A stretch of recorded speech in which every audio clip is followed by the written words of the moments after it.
거북목이나 그럼 일자목은 어떤 문제가 숨겨져 있는 걸까요?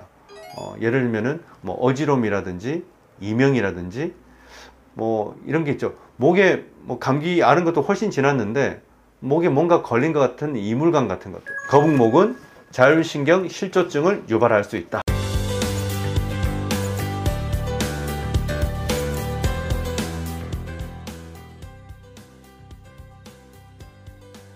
안녕하십니까.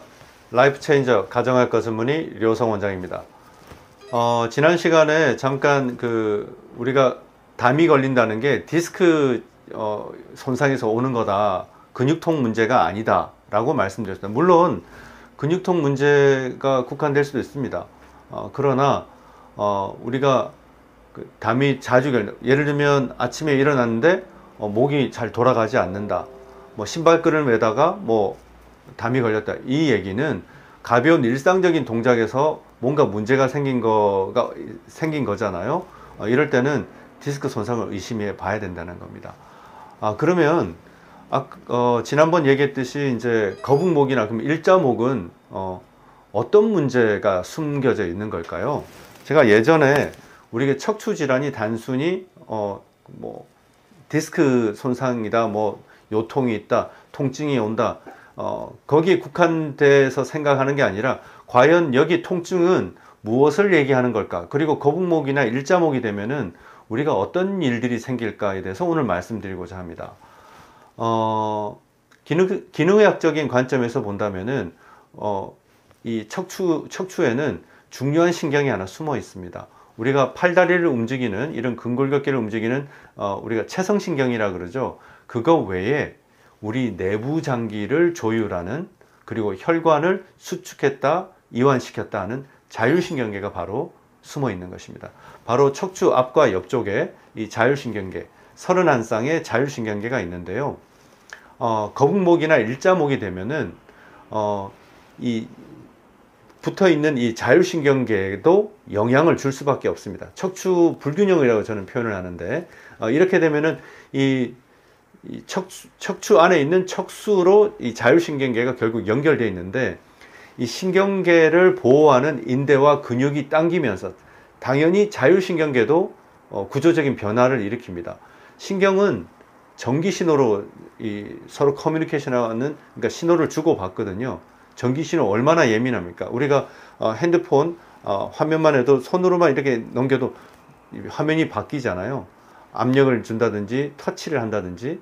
그런데 이 예민한 자율신경도 바로 이 척추 앞에 있는데, 척추 구조가 바뀌면, 거북목이 되면, 우리가 점점 컴퓨터 한다고 점점 몰두해 가지고 앞을 내다보기 시작하면, 그리고 지하철에서 이렇게 스마트폰 본다고 조금만 숙이기만 하더라도, 지난번에 뭐라 그랬습니까? 15도만 숙여도 볼링공 무게로 확 늘어난다 그랬습니다. 5kg 정도 되는 두개골 무게가.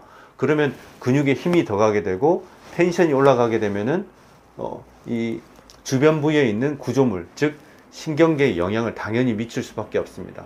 그럼 아까 초반에 말씀드렸다시피 자율신경계는 몸통에 있는 모든 장기들, 그리고 혈관을 조정하기 때문에 여러 가지 증상이 나타날 수 있습니다. 예를 들면은 뭐 어지럼이라든지 이명이라든지 뭐 이런 게 있죠. 목에 뭐 감기 앓은 것도 훨씬 지났는데 목에 뭔가 걸린 것 같은 이물감 같은 것들, 이 다 목 구조에서 오는 이상에서 올 수가 있거든요. 그 다음에 이유 없는 불안감이라든지, 숨을 크게 쉬려고 하는데 숨이 잘 안 쉬어진다든지, 밤에 자꾸 잠이 깨서 소변을 가는데 뭐 소변이 그렇게 뚜렷하게 또 많이 나오지도 않아요. 이런 내부 장기들, 심장이든 폐든 방광이든, 그 다음에 혈관의 어떤 혈압 조절이든, 그 다음에 혈액순환이든, 이런 모든 것에 영향을 줄 수 있는 게 바로 자율신경인데, 자율신경계 기능 이상이 생길 수 있다, 이 말입니다. 이게 바로 자율신경 실조증입니다. 그래서 오늘은 거북목만 돼도, 내가 스마트폰 본다고 고개를 조금만 숙여도, 컴퓨터 작업을 한다고 오랫동안 작업한다고 이렇게 목을 길게 빼고 키보드 작업을 한다 하더라도 우리는 척추 구조에 이상을 초래할 수가 있고, 그게 곧 자율신경계 기능 이상을 초래할 수 있다는 사실, 여러분 다 같이 주의합시다. 자, 뭐라고요?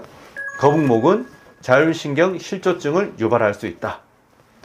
오늘은 자율신경 거북목이 일으킬 수 있는 이상에 대해서, 자율신경 이상에 대해서 말씀드렸습니다.